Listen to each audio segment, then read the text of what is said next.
Good afternoon. My name is Ces Butner, and I have the honor to serve as this year's president of the Rotary Club of Oakland. Founded in 1908, the Rotary Club of Oakland is the third oldest Rotary Club of some 35,000 Rotary clubs throughout the world. We are a community of 300 men and women from all walks of Oakland's civic, commercial, and community life, committed to the Rotary motto of service above self. I'd like to welcome you to our 5,326 club meeting for over 111 years. We have welcomed Rotarians and guests from around the world to our club meetings. We continue to do so virtually. So if you're a visiting Rotarian or if you're a guest of a Rotarian, please let us know by typing your name and the name of your club into the chat box located at the center bottom of your screen as indicated by the red arrow on the slide you're viewing now. By doing so, we will be able to recognize you later in this meeting. Also, we recommend that all participants view the Zoom meeting by clicking the speaker view button up located in the upper right-hand corner of the screen.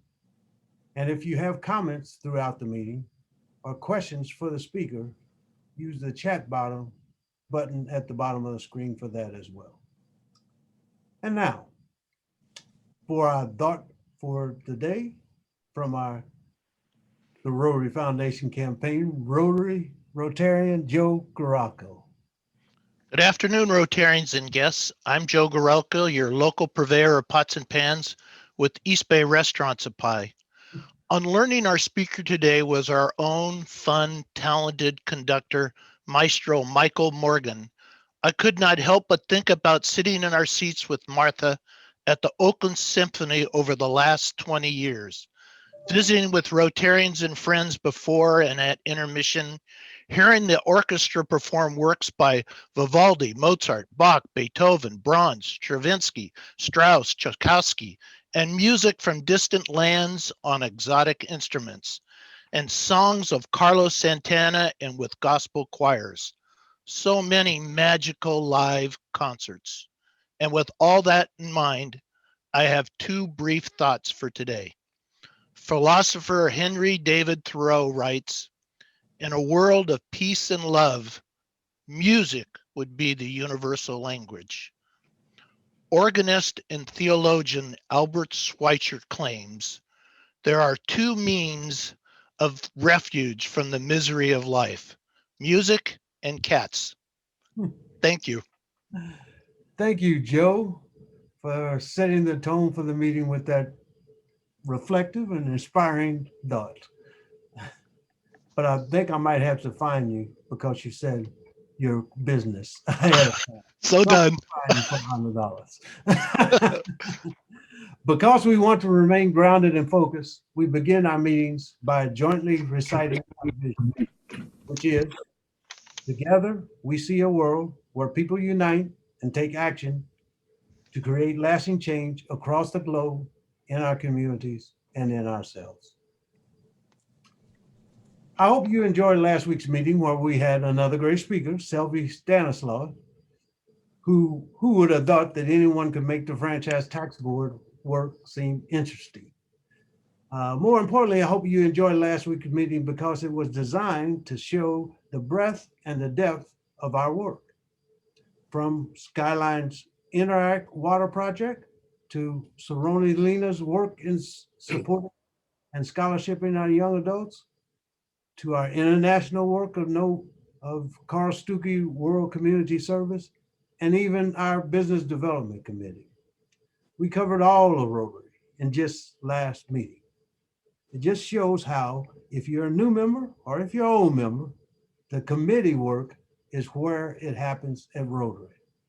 Get involved and join a committee. This week, we've got another great speaker, and we'll have breakout rooms to simulate that in-person meeting feel of a table where fellowship can occur. All this to make our Civic Thursday meetings at Rotary Club an enjoyable and must-attend meeting for our members. I'll mention members again. Finally, I'll remind you, as I will every week, of my challenge to all to help me bring in my goal for the second half of the year of new members, bring in a new member. You've done great so far. I think we've got to about 8 or so, something like that. Jesse, I think it was already. So maybe that's 27 or 5 or 7 that we need to bring in. Bring in a new member and share what Rotary Service Above Self does for all of us. So sit back and enjoy another in our great Civic Thursday meetings where you can catch a great speaker and get involved with Rotary where service above self exists. We'll start off with Past District Governor Ed Jelen. Do we have any visiting Rotarians at our guests? Yes, Ces, we have both today, which I'd like to welcome. First, visiting Rotarian who's been a frequent guest. We have Diane Dorn from the Rotary Club of San Leandro, past president of that club. Always nice to have you with us, Diane.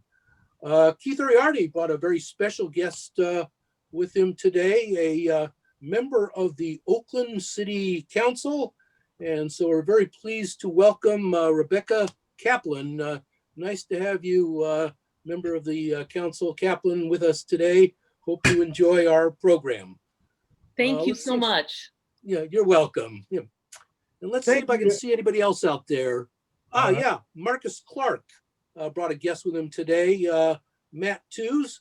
So Matt, nice to have you with us and welcome to Rotary. And yes, David Kirsten brought a guest today, Erica Gimbel, who's looking us over today, possible membership. So we've got to be on our good behavior for the rest of this meeting. So those are the people who checked in today, Ces. Thank you so much, Ed, and welcome all the guests. Our particular shout out for our Vice Mayor is Rebecca Kaplan, who's joining us today and possibly thinking about membership, as I understand it too. Past President Jack McAvoy, I understand we do have a new member to induct today. Absolutely, President Ces. Our newest member is a volunteer in the Oakland Office of Emergency Services and liaison between the Red Cross and the city. 2 interesting facts. First, he's an athlete. He was raised in Peru. He was the only middle schooler ever to play for the high school varsity soccer team and the only high schooler to ever qualify for the Olympic trials, Moscow, 1980, and earned a college scholarship for soccer. He competed in an Ironman triathlon in British Columbia, races go-karts, and is in the top 15% of competing athletes in Peloton. Second interesting fact, his father was an active Rotarian for 25 years in Lima, Peru, serving as club president and district governor. Please join me in a warm Rotary welcome for Ed Silva. All right, Ed, thank you. Ed, Thank you. We are happy that you have chosen to join us, and please know that your family and friends are always welcome to join us and participate in our projects. And by accepting membership, you have adopted our vision, which is together we see a world where people unite and take action to create lasting change across the globe in our communities and in ourselves. You also agree to conduct your affairs according to the full Rotary full-way test. Is it the truth? Fair to all concerned? Will it build goodwill and better friendships? And will it be beneficial to all concerned?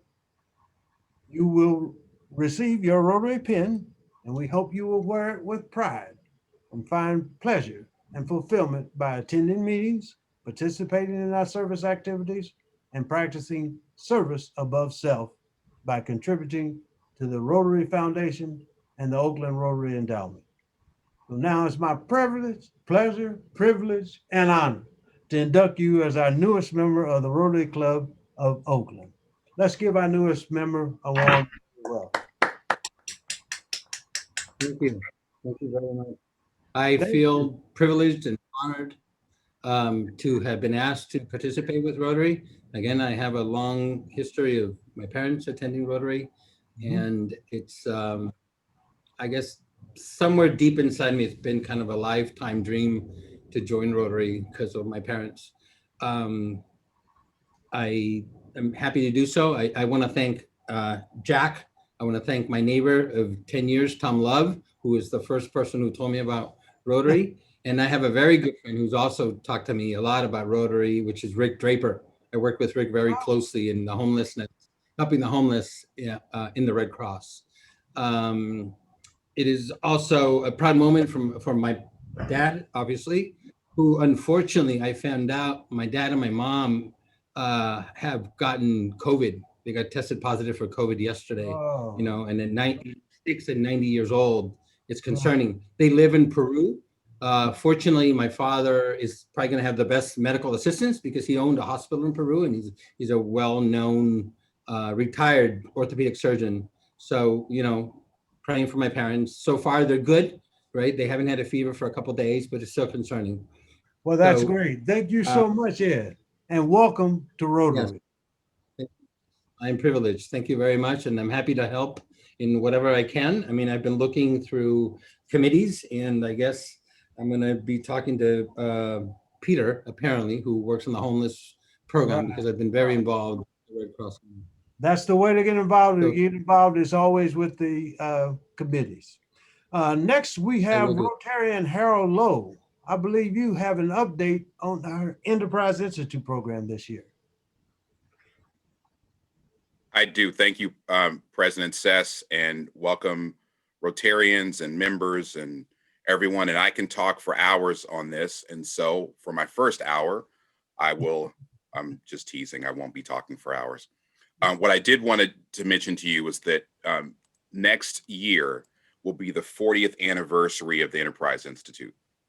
Now, we are unable to, for last year and this year, because of the pandemic, we just didn't feel like it was going to be safe, and to follow regulatory rules with Oakland Unified School District, we didn't think that we would be able to have this camping experience this year. So we're going to table that, and we're going to talk about what's going to happen for the remainder part of this year, what we're going to do in preparation of the 40th anniversary for next year. Now, many of you are asking, what is the Enterprise Institute? Hey, it's only the signature activity of Oakland Rotary number 3. Since 1982, our club brings together 30 to 100 Oakland area high school youth to Camp Montetoyon in Aptos, which is just south of Santa Cruz. And these students learn about the fundamentals of entrepreneurship and leadership. And this is accomplished with students working in teams of as few as 4 to as many as 10 to create a mock business that we set up for them. And along the way, they receive advice from our Rotarians, and they're exposed to a range of conversations and general sessions that we have over the weekend. Now, this program's evolved over the years. Many years ago, Rotarians actually played tackle football in the 80s with the kids on the beach. And when I participated as 11th grader, there were no peer counselors until I became one. And now we have peer counselors annually. But the purpose has still remained the same, to introduce people and concepts to youth about how to develop themselves in collaboration with others. Now, what are the benefits for attending, you might ask? Well, a benefit to Rotarian, and I'm not going to read these for Rotarian students, but really for the student, it's an opportunity to network with one another. We bring students together from a variety of backgrounds. We have students coming from private elite schools and students that come from flatland, underserved areas, and they get to network with each other. And they get to learn from the best leaders, which are you in Oakland. And it's a great opportunity for them to experience their first business trip. I would say that for most Rotarians, if you ask them where they were able to network with each other, you'll find the tree tracing back to Camp Enterprise or the Enterprise Institute, where you're out of Oakland, you're not working, cell phones don't work very often, and folks are able to actually know the Rotarians that they're engaged with at a fundamentally different level. So what are we doing this year? We have no camp, but we are still in training. We have to create a pipeline of peer counselors for 2022. The idea is that we have 11th graders who would have been at camp this year. We would invite them back to facilitate our meetings for 2022. So we're going to invite 11th graders this year. We have a pool of about 8 to 10 now. I'd like to see us have 4 or 5 more juniors. So please send those to the committee to be able to serve as counselors. And what we're going to have to do is train them virtually. So the opportunity to train them, and we will be having this conversation in our meeting, I believe it's on the 16th of this month, to talk about how we have that virtual training. It has to be about 8 hours of development.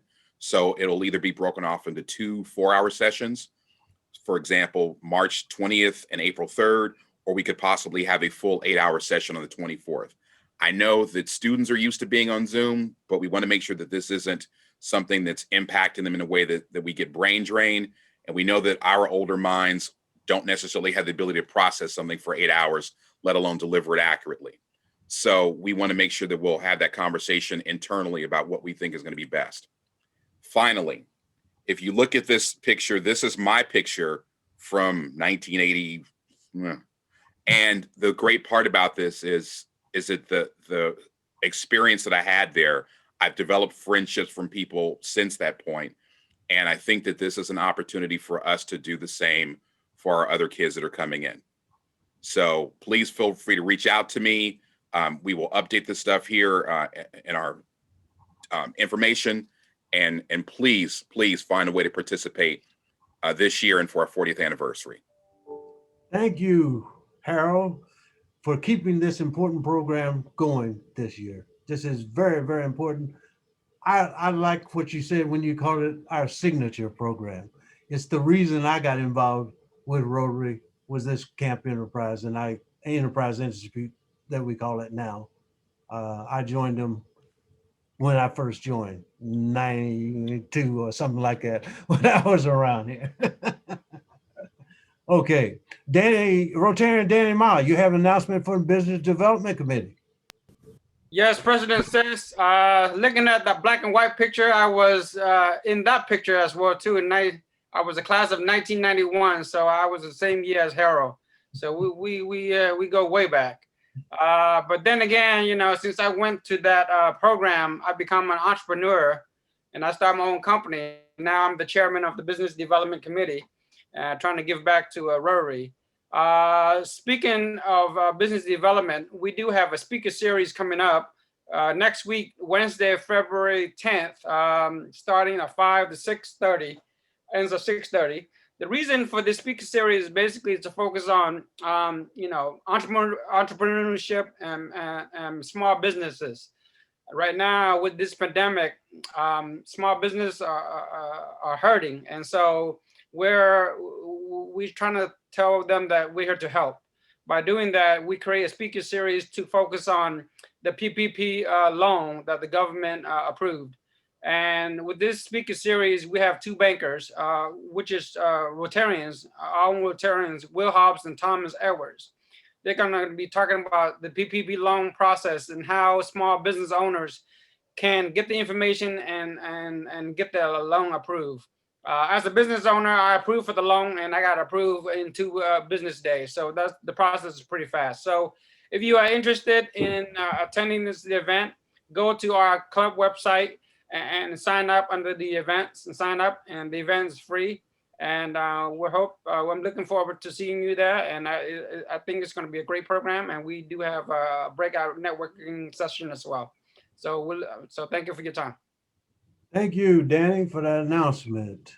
You know, February here is Black History Month. And I want to take a moment to, if you allow me, to celebrate a little bit. Black History Month is an annual celebration of achievements by African Americans and a time for recognizing their central role in U.S. history.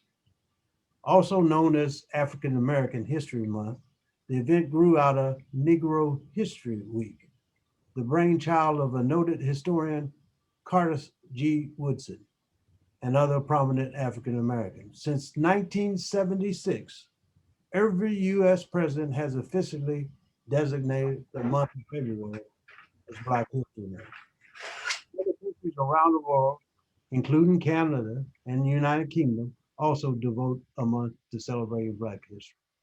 We will do so also here at Rotary by featuring prominent African Americans to speak at our weekly meetings this month. Just thought I'd throw that in there for everybody so they know when we go off into fellowship, we'll have fellowship for 8 minutes maybe. I think that gets us right on time then, Sandeepa. while you go into your fellowship meetings, you might want to think about that a little bit. Enjoy your, oh, I'll give you a Black History fact. Did you know NAACP was founded on February 12th, 1909, the centennial anniversary of the birth of Abraham Lincoln. Enjoy your fellowship in the breakout rooms. Steve Nicholls. Could you mute Jack? Steve Nicholls, you got to introduce our speaker for the day. All right. Well, thank you, President Ces. You know, Michael really needs no introduction. Everybody knows Michael Morgan. I couldn't think of a better speaker to kick off this month's Black History Month, Michael Morgan. Yeah, he's been with the symphony for 30 years. I think he started right out of kindergarten, and he's still working in the school. So welcome to Rotary, Michael. Thank you. You know, I think if the world looks at Oakland and look what Michael has done over these 30 years, I think he's just like our city, a shining example of what diversity and social justice is all about. And if you want to see an example of it, just check out the last thing that Michael just did. There's a streamed virtual inaugural ball for Madam Vice President. You can actually see it on their site. I will talk about that. Perfect. So say no more, Steve. Off you go, Michael. All right. Thank you. Always a pleasure to talk to Rotary. I'm going to talk really about the two things that are the big challenges for orchestras, for arts groups, period. And in addition to talking about what the symphony is doing, at the end of my little talk, before you ask questions, I also have a couple other things that other groups are doing that I want to bring to your attention and you might want to follow up on later on. Of course, we've had COVID to deal with, and that has meant moving what we can do to online presentation, including the thing Steve was just talking about, which was called Oakland Salutes Madam Vice President.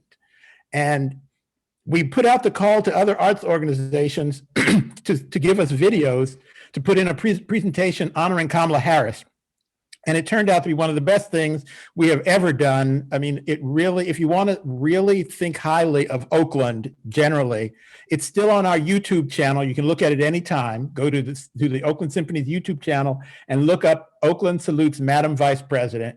You will be very glad you did. Dance groups, music groups, visual arts, spoken word. Some of everybody was part of this presentation, but that's how we roll at the Oakland Symphony. And there will be, of course, future collaborations. We have on April 29th, we're going to do a virtual fundraiser for us, which will also include a performance if we ever find a place and a county that will let a few of us get together to play. We will be doing a live, not live, we will record a performance of a Micheal piece called Creation of the World. And then we're collaborating with about 7 or 8 different dance groups, dance companies, individuals from dance companies as a part of this, this webcast. And that's coming up on April 29th. We are surviving actually reasonably well at the moment because of the generosity of particularly our major donors who have really stepped up to help us stay alive while this whole thing goes on. That's the biggest challenge for all these arts groups, is just hanging on until we can actually start to do something again. And so our donors have been great. We were eligible in the first round of PPP to get some money to the orchestra players. So that's been very helpful. And we've kept our small, overworked staff, we've kept them on board and employed almost the full time. So that's helped the symphony at least be ready when this is all over. And then the other challenge for arts groups in general around the country has been the whole reckoning from the Black Lives Matter movement. And what I noticed was, particularly right after the Floyd murder, that most every orchestra had on their website a Black Lives Matter banner, which is great. I'm all for that. But then when I looked through their seasons, they weren't playing any Black composers. They didn't have any Black soloists. They didn't have any Black guest conductors. So, or composers. I mean, you know, if Black Lives Matter, they have to matter during your season, not just for a banner. So we're all lobbying to try to get that fixed. I'm involved in a couple of projects of note over in on the other side of the bay. The San Francisco Symphony and the San Francisco Conservatory are starting up a 10-year project of each year commissioning an emerging Black composer. And that's a major initiative for them to take. And it's because of actually just a couple of donors are funding this whole thing. And I'm overseeing that and helping them. The pieces will all be performed by either the Conservatory or the San Francisco Symphony or both. So that's going to turn out to be a major thing.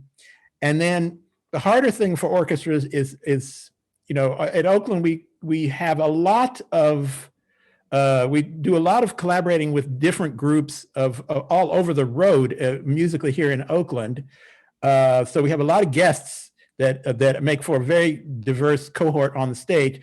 The more urgent problem as far as orchestras are concerned is diversifying the people who are actually in the orchestra. That's a much longer term project.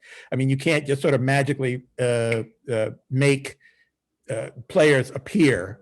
And so that's a big part of the reason why the symphony has so many education programs going on in the Oakland schools and around all of that, so that there can be a pipeline from the Oakland schools to the stage of the Oakland Symphony, so that you can actually see a child can see a way from where they are to where we are.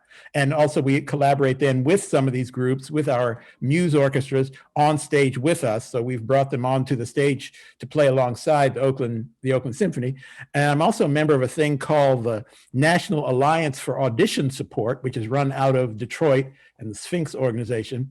And what we're doing is we're actually working at helping Black and brown players prepare for major orchestra auditions, because that's where if you want to diversify anything in the performing arts, education is where you have to start, because the people they can't create themselves. We have to help make these people exist. So one of the things that we're doing at the National Alliance for Audition Support is we're preparing people by actually listening. We're doing things over Zoom. We're actually preparing them, having mock auditions, et cetera.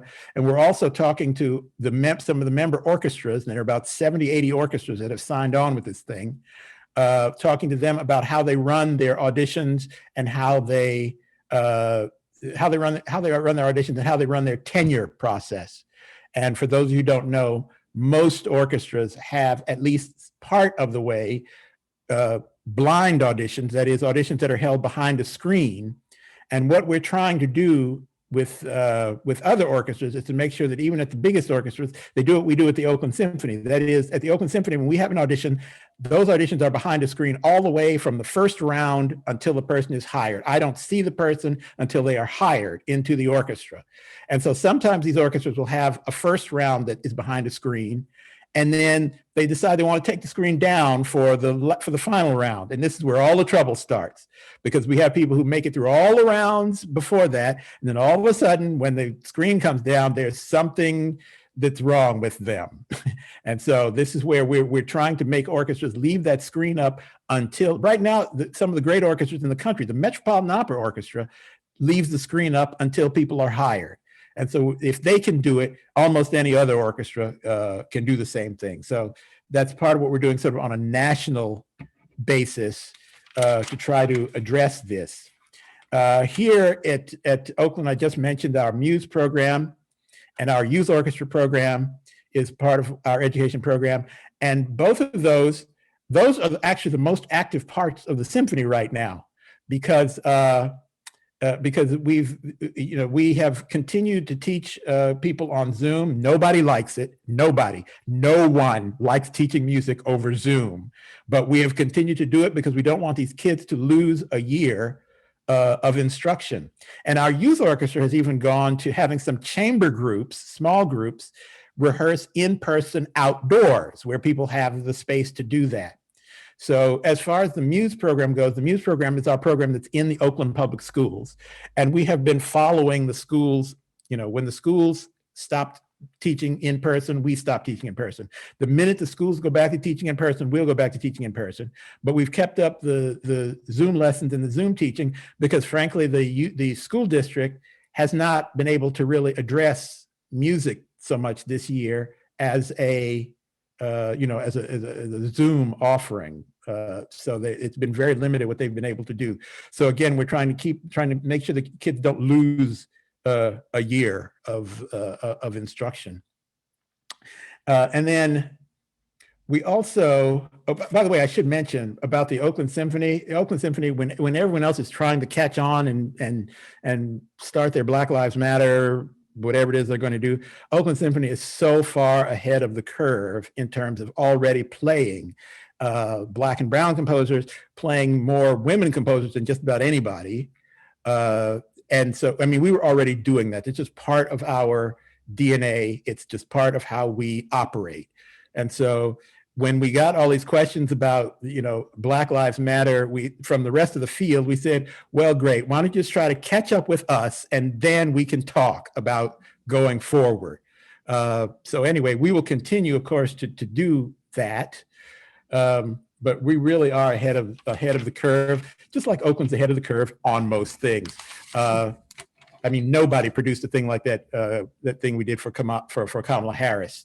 I just cannot recommend enough. If you did not see it the first go round, go to our YouTube and it's about an hour long and it's worth every second of that hour because even I learned about arts groups in Oakland that I didn't know about. And just everybody performing at this really high level and all of them voluntarily sending in stuff because we couldn't pay them to do this stuff. So we had everybody submit video clips to edit into this thing. We also have spectacular editing of this thing, which is done by our first trombone player, Bruce Crisp, who in the course of this whole COVID thing has a whole second career now as a videographer. So when you watch that thing and you see the spectacular editing, know that that was done by the first trombone player of the Oakland Symphony. So anyway, I talked about the schools and I talked about the Zoom. I should talk a little bit about the symphony's return. We have, like everybody, announced and changed and re-announced and re-changed about 8 different scenarios for coming back once COVID is over. We were going to try to come back in May, and now we realize that's not going to be possible. So we're actually operating on 2 tracks. In addition to our online track that's going to still produce things like our April 29th fundraiser, we're planning our regular season to start where it normally starts. That is this coming fall in October when it normally starts. But we're also holding back we're holding a program that in the unlikely event that all of a sudden they say you can have concerts now, we're ready to go with something because people are so eager. We've done audience surveys now about what people are willing to come to. And there are some people, because Oakland, we are nothing if not daring in the city of Oakland. We have some people who say they are willing to come to something right now, no matter what, no questions asked. As soon as we do something, they're ready to come see it. Now, I'm personally not even ready to do that, but I do admire their pluck and adventuresomeness.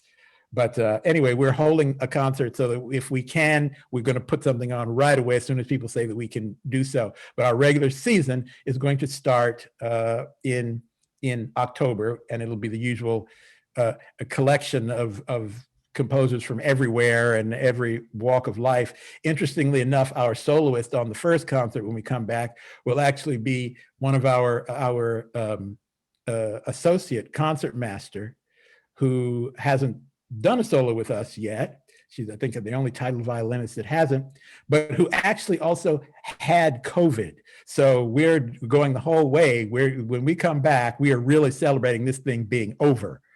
So anyway, we're very much looking forward to that. So that's fall of 21, delayed from our what we're going to start in May.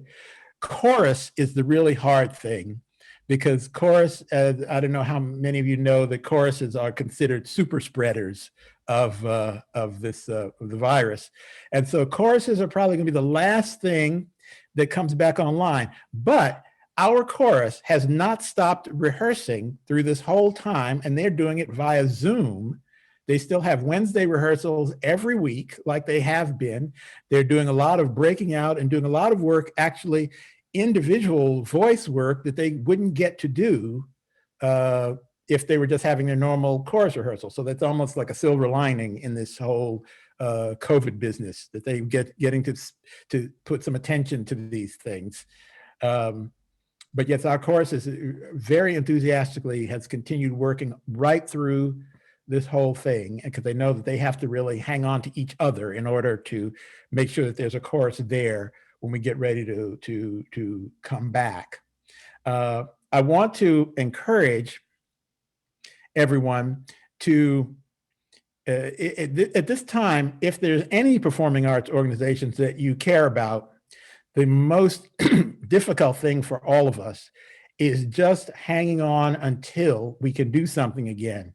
So I encourage everybody to pick an arts organization. Doesn't have to be us. I mean, maybe some other arts organization. I mean, there's no accounting for taste, but pick an arts organization and donate whatever you can to them, because I can assure you they really need it to just sustain themselves until people can get back on stages to begin playing again. And I want to bring, I'm going through my stuff kind of quickly now because your questions are usually very entertaining. So I want to leave time for that. But there are a couple other groups I want to bring to your attention, things that are happening. And that is the Great Wall Youth Orchestra, which is our Chinese instrument youth orchestra. It used to be, we were the only city that had a Chinese instrument youth orchestra. There are others that are coming along now. By the way, someone just asked how you donate. If you go to our website, which is Oakland Symphony, one word, oaklandsymphony.org, I can assure you, they will definitely tell you how to donate. Fear not. And any organization I mentioned, if you go to their website, there will definitely be a donate button waiting for your use. The two other groups I want to mention, Great Wall, on February 26th at 7 p.m., they are going to have their fundraiser. And I cannot stress enough that they also have continued working through this period by Zoom, but this is a unique thing in Oakland, California, that Oakland is sustaining a Chinese instrument youth orchestra. So that's the Great Wall Youth Orchestra, and so February 26th at 7 p.m. is their fundraiser. And another thing that's just getting off the ground, world famous mezzo-soprano Frederica von Stade, literally world famous singer. She is in the process now of organizing a chorus for the unhoused. And so this will be called the Oakland People's Chorus, which will be specifically for people who do not have housing, and is being organized, as I said, by the world famous Frederica von Stade. Oakland People's Chorus is going to have an April 2nd event online as a fundraiser. And if people would get in touch with me, I just heard you talking about your Homelessness Committee. If you want to know more about this, because it's just being put together. I mean, I'm on there, I'm part of the advisory committee for that. And so we're just getting just getting things together so that we can be ready when you can go back to having live, gatherings of singers. But this was something, this is something Frederica von Stade came up with on her own. She just decided, she saw a homelessness chorus in Dallas that she was really inspired by, and she thought, why not start one here? And so again, in the great tradition of artists here in the Bay Area who will step up and do things just because they think they need doing, she is organizing this with some of her singer friends, and it should turn out to be quite a good thing. By the way, the Great Wall Youth Orchestra benefit on February 26th, you can register for that through Eventbrite. And as I say, get in touch with me if you want to know more about the Oakland People's Chorus. I think that's the name we settled on. I'll have to check because we were trying to name ourselves. And you know, that's the longest part of any meeting is when you talk about what should the name be, and then the sort of guiding principles. And then after that, you can sort of, the rest of the meeting just goes. So, but I think we settled on Oakland People's Chorus. So anyway, get in touch with me through the symphony or directly if you want to know more about that. And let me see, is there anything else I'm doing that you would want, that you should know about? Well, if I think about it, I'll bring it up. But right now I'm going to go to questions. All right. Are they in the chat? Thank you so much for being our speaker for today. Susie, do we have any questions for you? Yes, President Sess, we have one. Allison Bliss has a question from Maestro Morgan. Do you plan to program more Florence Price compositions? I am so glad you asked. We are going to I'm doing Florence Price with both of the orchestras here, my orchestra, the Oakland Symphony, and then I'm taking some of the Florence Price I've already played at the Oakland Symphony and playing it over at the San Francisco Symphony next February, because again, these big orchestras need to catch up with Oakland.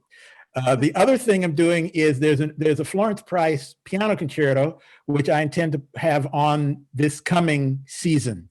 I'm told there's actually a second Florence Price piano concerto that has not yet been premiered. And I guess they're finding notes about it and putting it together. If I can give the first performance of that, I will. But we are certainly going to give a performance of her first piano concerto. For those of you who don't know, Florence Price, African-American woman who's having a real renaissance now, with orchestras and chamber music all over the place.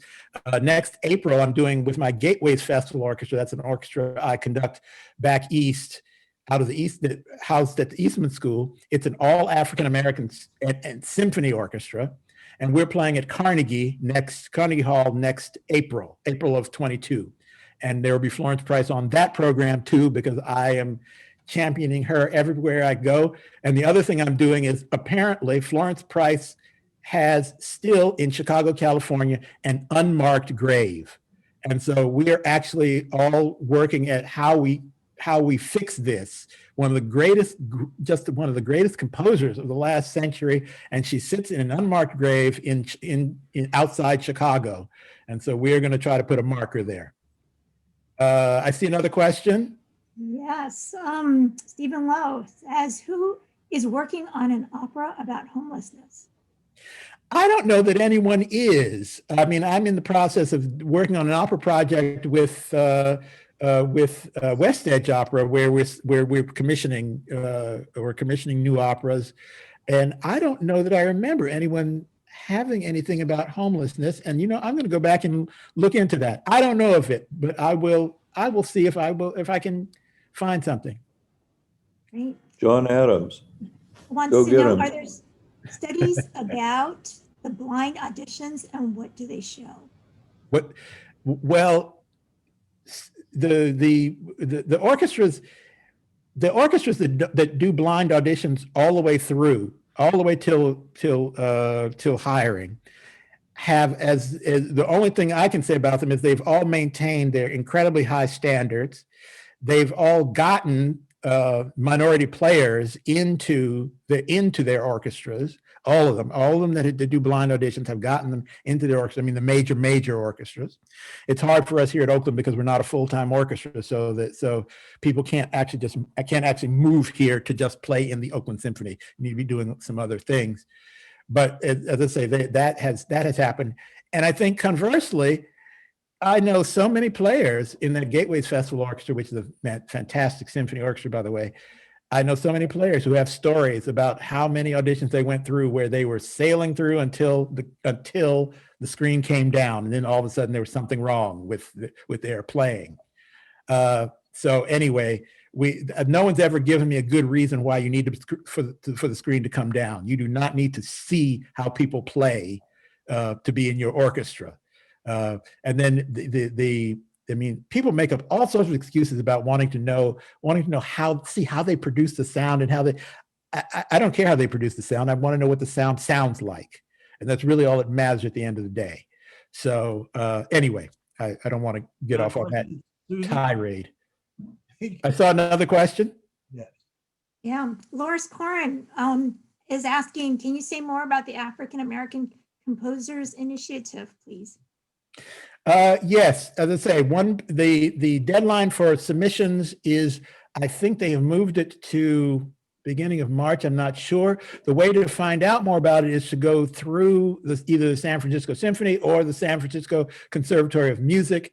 The idea is that it's for emerging composers, but I've actually trying to get them to include maybe some slightly older composers who are not well known, because there's so many cases, especially of Black composers, who are really quite accomplished but not well known, and so still should be a part of an initiative like this. So much more about that to come. That project is just starting also. I will have more to say about that in future. I saw something else there. Yeah, we have a few. Okay. President Sess, how many questions do we have time for? 1 and 2 more. Go Okay. ahead. What instruments do you play? This is from Jason. Have you ever written a piece that has been performed by the orchestra or students? No, I play piano and still do play keyboards of whatever sort. And I was trained as a composer in Oberlin back in the 70s when we were all writing music that would literally clear a room.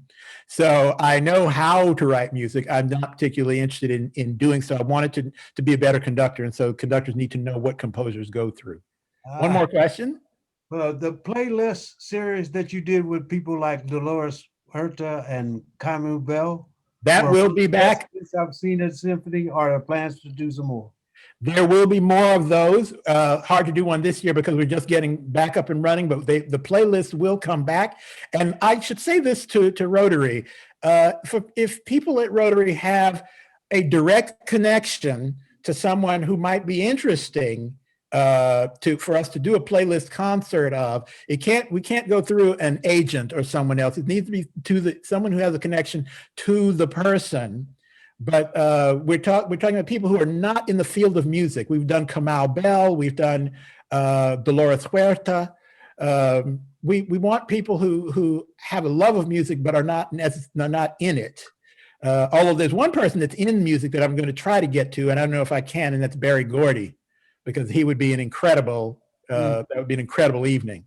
But the thing is, these have been really interesting evenings, the playlist concerts. They will be back. Thank you so much, Michael, for being our speaker for today. This year, our club is making the homeless crisis in Oakland a priority. To that end, and as our gift to you for being our speaker of the day, in your honor, we are making a donation to support our unhoused residents in Oakland. Thank you. Perfect. Much better than a mug. Yeah. Additionally, we would like to give you our Centennial book, which documents 100 years of friendship in the third oldest club in the Rotary world. Again, thank you, Michael, for being our speaker for today. My pleasure. Yay, if we can hear the claps and everything.